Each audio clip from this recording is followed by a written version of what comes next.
Good morning. Morning. Happy Lord's Day. We check if there enough battery. Might take an hour. Yeah. Just kidding. All right, thank you, Brandon, for reading the scripture this morning. And we see somebody coming in.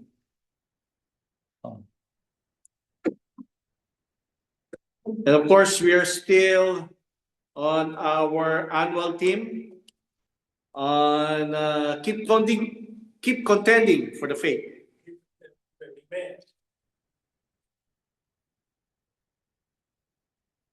And I would like to share to you this morning on God will deal with error. Yeah. Right? That will be a message that I would like to share to you this morning. If you were following the reading, how many have you? I'm sure you were counting how many the word ungodly was mentioned. Yeah. Are you counting? Yes, sir. How many the word ungodly was mentioned? A lot, right? A lot. Yeah. That's why God will deal with error. Because judgment is coming. You know, Brother Benny in this class mentions about that regarding judgment. Memorial Day is tomorrow. So to our veterans, right? We salute to our veterans, committed their lives, honor those who have gave their lives for the nation's freedom. Tomorrow is the Memorial Day. We, so today's the Memorial Day weekend. Yeah. But somebody asked me yesterday, there will be a lot of sale. I said, yeah, I guess so. After the sale, the memorial. So their sacrifice, right?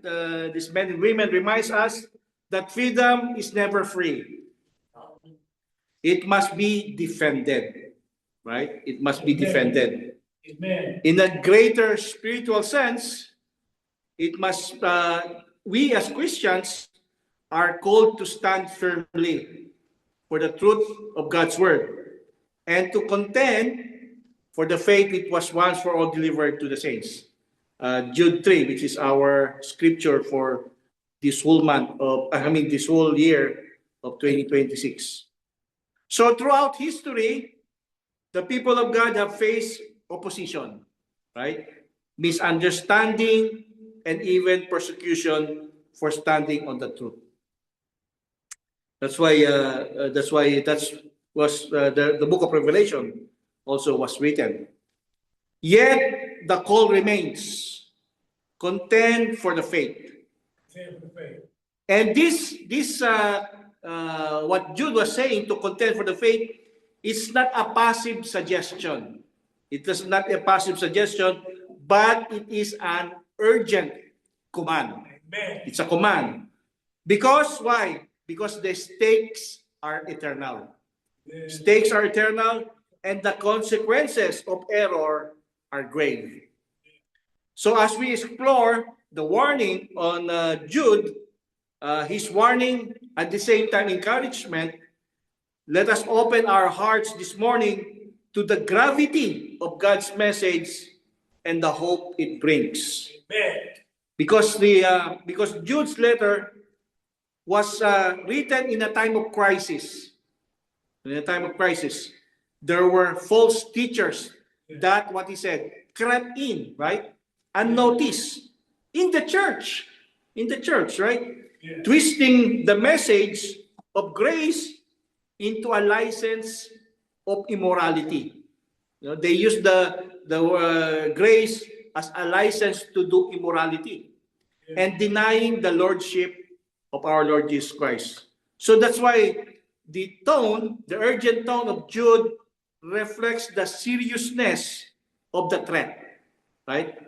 In Jude 4, he said, for certain men have crept unnoticed, ungodly men So again, there's the word ungodly. God. Another word that that Jude uses it repeatedly. Because if you ask my teacher in English 101, you don't use one word in one sentence, right? Because that's it's a no-no, right? In grammar.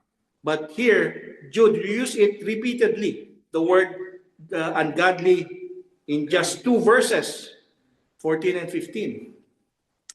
So the faith was under attack, Jude was saying, right? And the church was called to be vigilant. We need vigilance. And we live in a world today when truth is often seen as relative. Truth is often seen as relative, where moral boundaries are blurred and where standing for biblical convictions can bring ridicule or even hostility. Yeah. So the message of Jude is as relevant to now as it was then when he wrote it. We are called to discern. We are called to courage. Yeah. We're called for courage and unwavering commitment to the Word of God. The word of God.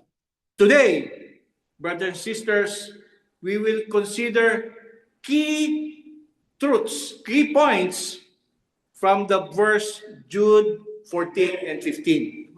We will see key truths. So let us examine each of them in depth. Number 1, Christ will return in judgment. Yeah. Christ will return in judgment. We read that in Jude 14. Behold, the Lord comes with 10,000 of his saints, right? He says, with 10,000 of his saints. Amen. I think there's a song that, right? He could have called 10,000, right? That's right. This is a direct reference to the certainty and majesty of the second coming of Jesus. Yeah. The phrase, you see the phrase 10,000 of his saints? It emphasizes the overwhelming power and authority with which Christ will return. Yes, sir. That's what it means. It emphasizes the overwhelming power and authority with which Christ when he returns. Amen. This is, remember, this is not a hidden or private event, as some of our friends would insist, but a public and glorious return that will bring judgment. Amen. Right? Let's read some of the verses that are connected with this. Yeah. In Acts chapter 1, verse 11, this same Jesus who was taken up from you into heaven will so come in like manner as you saw him going to heaven. Yeah. Right? When they see Jesus going up to heaven. Also in 2 Thessalonians chapter 1, verse 7 to 8, it reads, when the Lord Jesus revealed from heaven with his mighty angels in flaming fire, taking vengeance, right, Oh, God. on those who do not know God, and then those who do not obey the gospel. So there's two category that God will take vengeance, those who do not know God and those who do not obey the gospel of our Lord Jesus Christ. So the return of Jesus is a foundational doctrine in the Christian faith, of the Christian faith. It's a foundation, a basic doctrine. It is both a comfort and a warning. For us Christians, for us brothers and sisters, it is the hope of final redemption and vindication. Yes, sir. But those who persist in error, it is a warning it's a warning of impending judgment. Amen. Right? Yeah. It is not me who said that, but Jesus. Because somebody might say, oh, you're judging me. No. It's Jesus. God said that. Amen. The search for Christ's return should shape our priorities, our values, and our daily conduct while here on earth. Amen. I know Brother Ben has been talking about Revelation and the doctrine of the second coming, what we call eschatology, right? The study of end times or last times is woven throughout the scripture. Sir. Yeah? Jesus himself spoke of his return in Matthew chapter 24, 37 to 39. Right? He spoke that. And the apostles echoed of this hope also in 1 Thessalonians chapter 4, 16 to 17. Yeah. So, brothers and sisters, the return of Christ is not a merely theological concept, but a future reality Amen. that should impact of how we live today. Amen. Right? Because it is the culmination of God's redemption plan, the moment when justice will be served and righteousness will reign. Come on, man. Let's take an example. Preach it. The Great Flood. I'm sure you know the Great Flood, right? Amen. Because in Noah's day, people what? Ignored the warning, right? And it is it Noah's warning? No, it's God's warning. Noah was just the messenger. Yes, So it was God basically warning the people until what happened? Until judgment suddenly came. Yeah. Right? And only 8 people survived the judgment. Amen. Right? Noah contended for righteousness while the world mocked the truth. Yeah, amen. We can read that in Genesis chapter 6 and 7. Yeah. Noah's obedience and his family, despite ridicule and isolation, demonstrates the kind of steadfastness required of us Christians today. Amen. Right? Just as the flood was both a means of judgment and salvation, judgment to the people don't obey, they didn't listen, but salvation to Noah and his family, right? So Christ's return will separate the faithful from the unfaithful. Amen. Same thing what happened during the Great Flood. So, brothers and sisters, we must not compromise with error. Simply because society rejects biblical truth. The reality of Christ's return should motivate us to live holy and steadfast lives, Yeah. knowing that our labor is not in vain. 1 Corinthians 15, verse 58. We are called to be watchful. We are called to be prayerful. We are called to be diligent, anticipating the day when our faith will become sight. Amen. That's why we always have to say, "Come, Lord, quickly." We should anticipate so that God will wipe away our tears. Sir. Second point, every person is accountable before God. In Jude 15, in the first part, he says, to execute judgment on all, to convict all who are ungodly among them. So that is the word first word, ungodly. It means God's judgment is comprehensive and personal. Comprehensive and personal. I'm sure those who have cars, you know what is comprehensive insurance, right? So it means that it covers all. Nothing is left unturned, right? Comprehensive and personal. Every individual will stand before God and give an account for their life, our lives. So all of us will stand before God. And we can read that in several passages. Romans 14, verse 12. So then each of us shall give account of himself to God. Ecclesiastes chapter 12, verse 14. For God will bring every work into judgment, including what? Every secret thing. Amen. Yes, sir. Whether good or evil. Yes, sir. There's also another one. I just didn't put it there. In Hebrews 4, verse 13.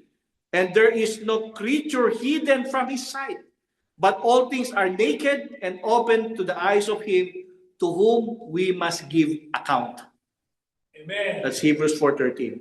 So here we see, brothers and sisters, that God's justice is perfect and impartial, right? Yeah. Even us, we will stand before him. He judges not only outward actions, but also the motives and intentions of our heart. Yeah. This accountability is not limited to notorious sinners or false teachers. It applies to everyone, all of us. There's no exception. The doctrine of judgment indicates the seriousness of sin and the necessity of obeying the gospel of our Lord Jesus Christ. That's why we always repeat that. Always obey. Yeah. Always It's obey. important to obey our Lord Jesus Christ. Obey Jesus Christ. Yes. So, Scripture teaches that all of us, right? All of us will stand before the judgment seat of Christ. 2 Corinthians chapter 5, verse 10. It is the great white throne judgment. Yes, sir. Come on. I know Brother Benny will teach that, so I will not touch that for, or just I'll give you a just a basic. The great white throne judgment Come on. in Revelation 20, 11 to 15. Yeah. Because here it says that where the books are open, Sir. and each is judged according to their deeds. Preach, It preach. means that God's justice is thorough, Yeah. leaving no room for excuses or hidden sins. Amen. Let's give another example. Come on now. Do you know King Belshazzar? Yeah. You know him, right? I know Brother Brunkert know these Bible characters. He was with Like God. Regina. He- Here, King Belshazzar, he mocked God. He mocked God by using the holy vessels from the temple during what? A sinful feast. Yeah. That very night, what happened? God judged him that very night, proving that no one is beyond accountability. Amen. We can read that in Daniel chapter 5. You know? And the writing on the wall, right? Many taken up her sin. Up her sin. Many taken up her sin. Yeah. That was written on the wall, Yeah. declaring that Belshazzar had been weighed and found wanting. Oh, sir. So his story is a sobering reminder for us, brothers and sisters, Sir. that God's patience has limits. That's good. That's good. That's That God's patience has limits. Yes, he is long-suffering. Yes, he wants everyone to repent. Yes, he wants everyone to obey the gospel, but he has limits, yes, there is. right? Sir. And judgment is certain. And what happened to King Belshazzar is a reminder for us. Yes, sir.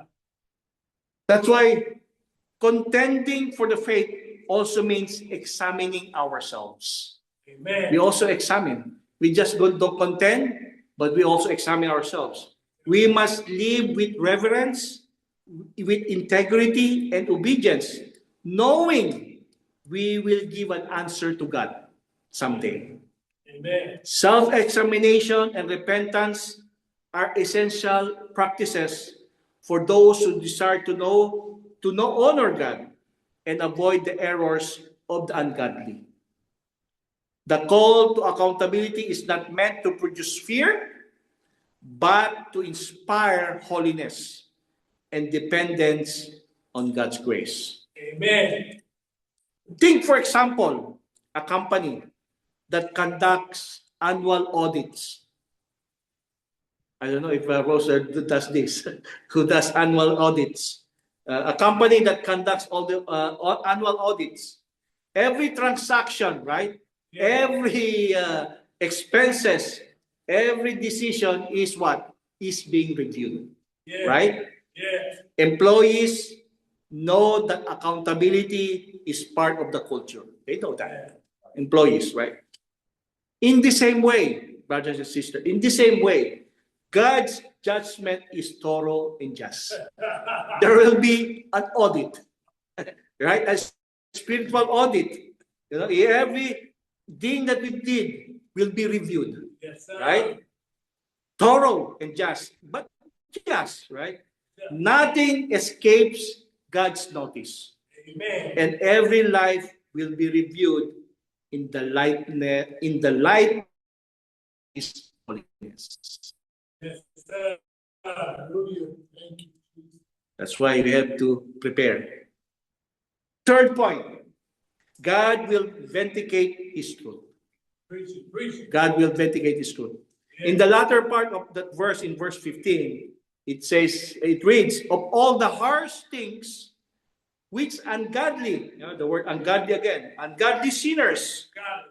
He didn't just say sinners, ungodly sinners, right? It's a repeated, it didn't say just sinners, ungodly sinners. They're already sinners and there is even ungodly. Have spoken against Him, right? Spoken against Him. Who's Him? Jesus, right? So throughout history, God's truth and His people had been maligned, right? Ridiculed and opposed. Yet, the Word of God remains unchanging and will ultimately be vindicated. Amen. Let's give some book, chapter, and verse, Yeah, like Brother Marcus says before. John 17:17, sanctify them by your truth, your word is truth. Galatians 6:7, do not be deceived, God is not mocked, for whatever a man sows, that he will also reap. Amen. Another passage that I didn't include there is Philippians chapter 2, verse 10 and 11. It reads that at the name of Jesus, every knee should bow, and that every tongue should confess that Jesus Christ is Lord to the glory of God the Father. Amen. Yes, sir. So, the vindication of God's truth is rooted in God's character. Because why? God is holy, God is just, Yeah. and God is faithful. Amen. Right? Yeah. And because of this, it means that He cannot lie. You cannot lie. He cannot lie or be defeated by evil. That's what it means. Yeah. The world's rejection of truth does not diminish its reality or power. Amen. Because in the end, brothers and sisters, every knee will bow and every tongue confess that Jesus Christ is Lord. Lord. God's word, we know, is alive, right? Yeah. And living. Hebrews chapter 12, chapter 4, verse 12. And he says it's like a two-edged sword, right? It endures forever, the word of God. It's not like it's not outdated. Always new and endures forever. Amen. They say nothing lasts forever, right? They say nothing lasts forever. But the word of God lasts forever. That's the one that lasts forever. Though cultures change, right? Even though culture change, philosophies shift, trending change, right? The technology change, the truth of Scripture remains. Amen. Amen. It doesn't go with the flow of what the world is living. Amen. The attacks of the ungodly, whether through words or actions, cannot overturn what God has already established. Amen. It is already set on stone. Yes. The ultimate vindication of truth will be seen when our Lord Jesus Christ returns for the second and last time, and every falsehood is exposed. Let's take for example. I'm sure you know this. Elijah on Mount Carmel. You know what happened there, right? Yeah, I'm sure you know all of those. So you come regarding those prophets of Baal. Yeah. Elijah stood almost alone, right? Yeah. Against what? 400, right? Prophets of Baal on Mount Carmel. Though truth seemed outnumbered, right? He was outnumbered. Yeah. God publicly vindicated his servant and exposed the falsehood Yes. of worshiping Baal, Yeah. right? Yeah. This event, brothers and sisters, this event demonstrate that God's truth will prevail. Will prevail. It's a reminder, Preach it. Preach it. even when it appears to be in the minority, Yeah. because he's the only one. And especially in today's world, majority, right, Yeah. is powerful, or majority wins, right? They say. But in God's mind, Come on, man. minority is the powerful one. That's right. Yes. Elijah's courage and faithfulness are a model for all of us who contend for the faith in hostile environments, Ooh, preach it. Preach it. right? Yeah. So in a world filled with deception, we Christians must continue contending for the faith with courage, with humility, and of course with love. Amen. We are not responsible for the outcome, but for our faithfulness Yeah. to contend for the faith. That we know that God sees, God knows that we are contending for the faith. Yes, he does. God himself will ultimately defend and vindicate his truth. Our role is to continue to be the salt and the light of the world. Yes, sir. That's our role. Amen. Holding fast to the word of life and pointing others to Christ in obeying the gospel. Let's conclude. Christ's return is certain, right? Yeah. Christ's return is certain. It's certain. No return. Universal accountability is for sure. Yes, sir. And God will vindication of truth. Amen. That's the three key points that we see in these two verses on Jude 14 and 15. Come on now. But there is a challenge for all of us, Yeah. for all of us here in this building right now. Will we stand for truth even it is unpopular? Yes. And will we remain faithful until Christ returns? Yeah. Yeah. Memorial Day reminds us that freedom is preserved through sacrifice and courage. Yeah. Spiritually speaking, the faith must also be defended faithfully. Amen. And Jude reminds us that Christ will return, every person is accountable, and God will judge error and uphold truth. Amen. Therefore, let us remain faithful, brothers and sisters. Let us be discerning, and let us have an unwavering as we contend for the faith entrusted to us all. Yes, sir. Let us renew our commitment to biblical truth. Let us pray for courage. Let us pray for commitment. And let us pray for perseverance. Amen. May we be found faithful, brothers and sisters, when Christ returns, Yeah. having contented earnestly for the faith. Amen. Amen. Sir. And for that, of course, we offer this invitation that we know that we know Christ is coming back, Yes, sir. and we must prepare for His coming. Yeah. And we know what will happen to those who are not prepared, right? So this invitation, who haven't obeyed the gospel, this is the time. Like we say a while ago, the baptistry, Yeah. there's water right now there. That's what right now. Yeah, literally, there's water. It's ready. So if you haven't obeyed the gospel, today is the time. We need to be prepared because the Lord can come anytime. Amen. And the second coming is not anymore for us to be saved. For us, the second time will be judgment Judge. because He is our judge. So whatever your need is, come forward. And if you already a Christian, come forward as well if you need restoration and so that we remain faithful in the faith.